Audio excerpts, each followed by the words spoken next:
We've now completed the strings module, and I want to provide a summary of what has been covered. So the string is a new type. It's str in Python. That's the formal type. What is a string? Well, it is a sequence of characters. A character is the smallest component of a string, and in Python, each character is mapped to an integer. This is the Unicode encoding system.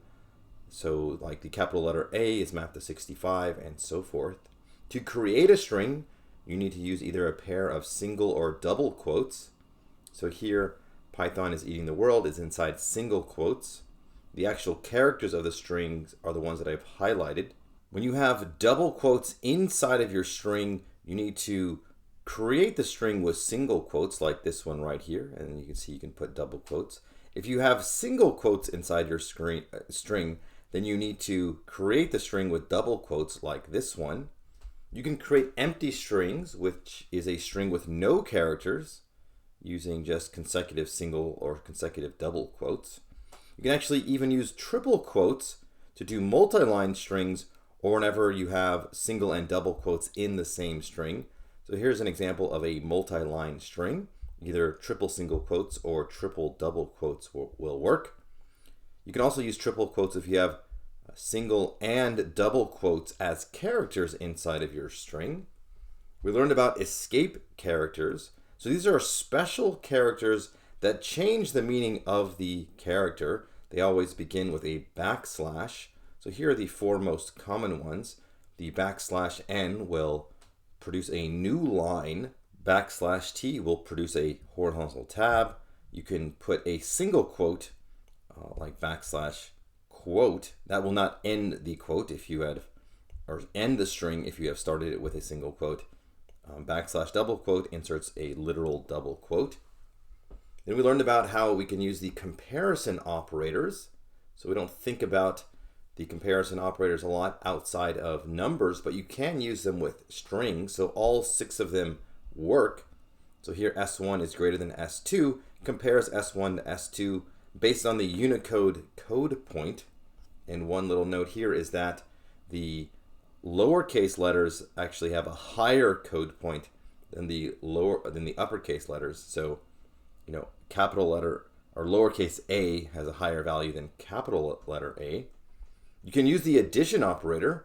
So this is pretty interesting to concatenate strings. So you can concatenate as many strings as you want with the addition operator. So that's pretty cool. You can use the multiplication operator to concatenate a string to itself n times, where n is an integer. So you have to use an integer here. So this, times 4 just concatenates this string blah to itself 4 times. Then we went on to string methods. This is a way to access a lot more of the power of strings, and you do so with dot notation. So the generic form is just your string variable name, dot, the method name, and then open and close parentheses, and really any other arguments you pass through will go inside of these parentheses. So these methods will produce a new value. It never changes the underlying string. Usually the new value is another string. So here are just a few methods. S.upper capitalizes all the letters. S.lower makes all the letters lowercase. I really should say it produces a new string where all the letters are lowercase. You can count specific letters or substrings with s.count and passing it an argument. This returns an integer. S.split will split the string into a list of strings on empty spaces by default, but you can pass it a parameter here to split it by other values. You can use the replace method to replace some old component of the string with a new component. This again creates a new string. There are many other methods. There are something like 50 possible methods. So these are just a few just to show as an example. We talked about method chaining, which is the successive calling of one method after another without assigning the result to a new variable. So your method chain will look something like this. It's often used whenever you have in strings, when you have one string method that returns another string, which you can also call another string method on. To find the length of a string, you don't use a method. You use the built-in function len. So you say len and then pass that string over there to it. That'll give you its length as an integer. We learned about string interpolation, which is just the substitution of variables into strings. The easiest and best way to do this is with these F strings, where you prefix the string with an F. So it looks kind of weird to have an F before the string. But then use curly braces and you place whatever variables you want to do in the string inside those curly braces. And then the result will, have these values substituted in. So here we have 3 values that will be substituted in.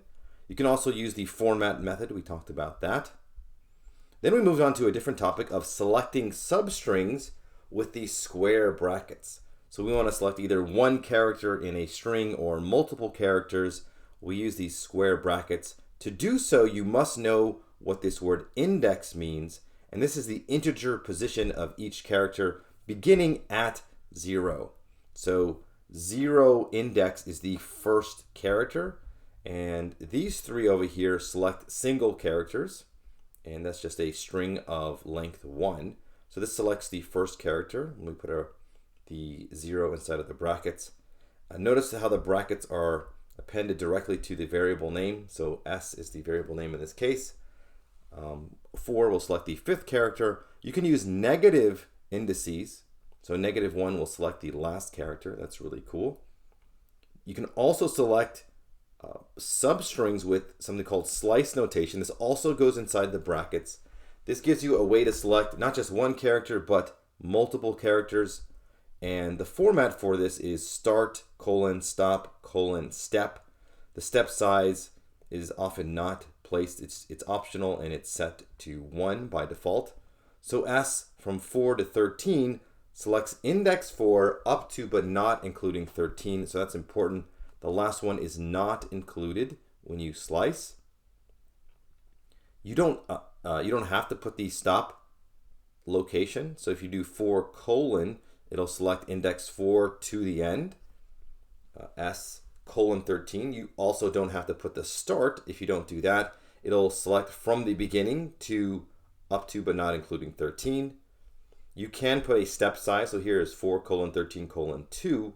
So this will go from 4 up to but not including 13 and step by 2. So it'll skip characters. And there's an interesting way to reverse a string. You can use a -1 as a step size and do : -1. So that means no start, no stop, and step by -1. Moving on, we talked about string immutability. So once a string is created, it cannot be changed. It is immutable. Some objects, as we'll learn in the future, are mutable. That means they can be changed, but strings are not one of them. So it doesn't matter if you're doing an operation or a method or slicing, you will never change the string that you originally created. If you try to assign a new value to a specific position, you will get an error. Then we learned lastly how to test for substrings, like if one string is inside of another. You do this with the in operator is the easiest way. So here we say, is the string eat in the string threat? This one will evaluate as true. You can also use the not in operator. So that'll just inverse that. You can also use the find method is another way. This will tell you the exact location in that string if it does exist. If not, you'll receive a -1. All right, so that is a summary for all of the items covered in this strings module.